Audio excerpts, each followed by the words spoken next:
Well, greetings, everybody. I'm Kevin Rudd, President and CEO of the Asia Society. This is our original content series entitled Asian Americans Building America. We call it ABBA, which I'm told is also the name of some strange Swedish pop band somewhere, sometime. We're speaking with a vast range of talented people from different backgrounds who are making a difference. And today we're joined by Ashlyn So, a middle school emerging fashion designer, 13 years old. She was featured in New York Fashion Week and joins us now from San Mateo in the California Bay Area. Hi to you, Ashlyn. How you doing? I'm good. How are you? Now, tell us about your designs and where can we see them? Where can we have a look at them? So I recently showed my collection at New York Fashion Week, and the whole theme was based around the Stop Asian Hate movement. And so a lot of the clothes are very avant-garde, so the theme of the whole show is called Beneath the Surface, and you can find all the outfits on my Instagram or on my website. Okay, beneath the surface. I like that because it basically says you should look beneath the surface of everybody to see what sort of person's there, not kind of what the color of their skin is or anything like that. You've been using your work to stand for Asians by organizing rallies and designing special face masks for healthcare workers. Tell us why you feel so passionately about this. I think I didn't actually really start this really early. I only started this a couple months back in February. And I think it's just been happening my whole life, and I've been seeing this my whole life, but I don't think that it was really something I really realized was happening until just everything went into the surface. For example, I actually was really inspired to start my first rally because of the Black Lives Matter movement and all the work that they've done. And I think I grew up reading books about this, and I was aware that this was going on, but I don't think that I was really aware of it happening right next to me or just in my hometown. And just seeing the whole Black Lives Matter movement was kind of inspired me to do something. And I thought I had to do something because all these Asian elders were getting knocked over and were getting hurt and bullied, and it was very, very scary. And I think that that's kind of when I decided that I had to do something. And so that's kind of how this whole thing just started. Well done. So, I think it must be really hard as a young Asian American girl just looking at all the reporting of Asian elders just being knocked over and physically abused. And we're proud of you standing up for them. Tell me, you live in and around San Mateo now. And where's your family come from originally, and how did they get to America? So I'm actually the only person in my family who was born in America. My brother, my mom, and my dad were all born. My mom and my dad were both born in Hong Kong, and my grandma grew up in Taiwan. And my grandpa grew up in Macau, and they all kind of immigrated here to America. I think they were also they kind of were seeking opportunities, and were I know that my grandpa gave up a lot to kind of create help my generation and my mom's generation to have a really great future. That's fantastic. Sounds like a great story. I got a little secret to share with you. Our son was born in Hong Kong too. And in a little hospital called the Matilda. So it's a great place. And we've spent a lot of our years living there. Now, when did you start sewing? Because you're kind of a fashion guru. There you go. And what inspires your ideas for fashion design? Tell us about that. I actually started sewing and designing when I was 6 years old. I actually started by at Montessori, at a preschool, kind of sewing Christmas ornaments and really tiny dolls and stuff, just kind of small things. And when I was 6, I actually really wanted to get back into that, and I wanted to do that again. So I asked my mom if I could go to a sewing class, and she said yes. So I, fell in love with fashion, fell in love with just everything about it. And like, and I think I actually really kind of learned a lot about designing from my teacher, Alexia, I mean, yeah, Alexandria von Bromson, and she is the Project 12 runner-up. And she just taught me so much about design and kind of being able to think outside of the box. And I think I get a lot of that from her. And yeah. Well, a big shout out to Alexandria for spending so much time helping you get started and opening up your mind to what you could put into your own style of design. Now, you were featured at New York Fashion Week when you were 9 years old. My God, that's 3 to 4 years ago. That must have been a bit of a blast. Tell us about that. So my first New York Fashion Week fashion show was when I was 9 years old. And I think the theme was Winter Wonderland. So it was like all kind of white, and there was like people like they're wearing antlers, there's lights. And I think like that was my first show, and it was just like an amazing feeling, especially to be in New York and to show my collection there. So it was an amazing experience. And it was really just like helped me build the stepping stone to today. It's fantastic. Great experience for you as a 9-year-old. And I was much older the first time I went to New York, by the way. So our offices there, it's kind of a cool town to be in. Yeah. Tell me, Ashlyn, you're proud to be an American, proud to be an Asian American. How do you feel?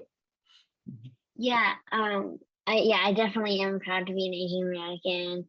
I love my culture, and I think it's really important to embrace it. I think especially actually when I was younger, it was definitely harder for me to embrace my culture, kind of seeing like my peers were different than me, and they seemed to have like different cultures, and like they didn't do kind of what we usually did. And especially at a young age, I didn't really understand it as much. And I remember at one point in my life, I was actually kind of like ashamed to be who I was, and I didn't really like kind of talk about this as much as I do now. But I think today I've kind of realized that everybody has a different culture, and it's about embracing yours and not about kind of worrying about other people's what they're doing differently and if they're judging you. And I think it's really important for us, especially since I didn't like really learn anything about at my schools about my own culture, that kids today and for the next generation are able to learn about themselves and able to learn about their ancestors. Absolutely. Ashlyn, there is absolutely nothing you should ever feel ashamed about in terms of your heritage or who you are. You're such a bright, beautiful, creative young Asian American woman. So you're going to do great things in life. Tell me, what's it like when you start to hear nasty things said about you? Does it hurt?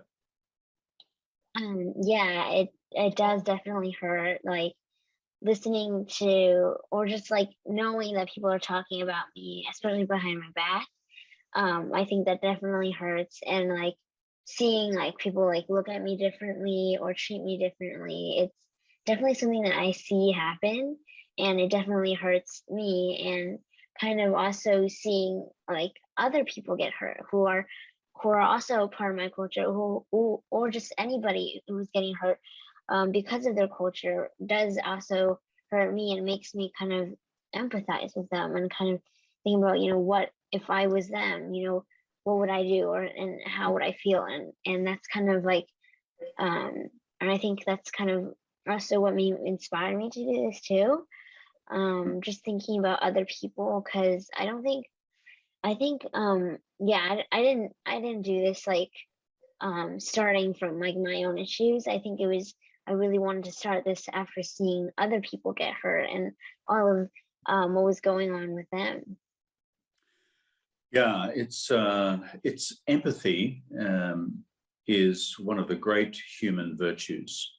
So I'm so glad that you have turned your bad experience into feeling empathy for others and standing up for them. So tell me, Ashlyn, if you're giving advice to other young Asian Americans, young boys, girls who are wrestling with these sorts of challenges, what would you say to them to encourage them if they're experiencing racial hatred or animosity in their lives? I think if I were to give some advice to any of them about just experiencing this is you have to stand up for yourself. Like, you have to say something, or they're gonna think that it's okay to push you around like that. And I think especially like before I knew, like, I think my first reaction if someone were to say something like racially slurring or just anything like that would be like just kind of go away or like just walk away. And that's something that I think I was definitely taught to do, like by my family or just like in the culture in general. It's always just to keep your head down and let it go, and I think like we need to create a new chapter for these kids today, and for anyone who's experiencing that, like, to be able to like say, stop, that's not okay, and you're not supposed to say something like that. And I think kind of saying that makes them also think that it not to do that again, and that it's not okay to make a joke about it or just to say something of the sorts in general. That's so powerful of you. I think it's such a good piece of advice. Stand up for yourself. Say that's not okay. Don't let it just pass by as if it's somehow normal. That's really strong of you. Last question for you, Ashlyn, is what gives you hope for the future? You're 13 years old. You've got your whole life ahead of you. You've seen some of the nastiness out there, but you've seen a whole bunch of good stuff as well. What gives you hope for the future? Yeah, I'm so hopeful for the future for like the generation Alpha and just like the new generations to come, because I think they're like after every new generation we can like see these issues that we generations before weren't able to see, because like I guess we're kind of used to it. And yeah, so I'm really hopeful for all of that. And I think also like I'm also hopeful for my generation, because I think there's a lot of kids that I know who are like very passionate about things, and I think we are able to like feel like we are allowed to say something. I think I'm also very lucky to be in America and to be able to voice these my opinions and these issues that I know like other countries are not so fortunate to have. And I think so I think it's I'm really hopeful for all of us to be able to step up. Fantastic, my friend. From a baby boomer, I was born at the end of the baby boom generation, to Generation Alpha. We wish you all the best for the future. So, Ashlyn So, thank you so much for being with us today. Keep up the great work. We're inspired by your passion for fashion. We look forward to seeing your designs on runways around the world in the future. My name is Kevin Rudd. I'm from the Asian Society. Thank you for joining us.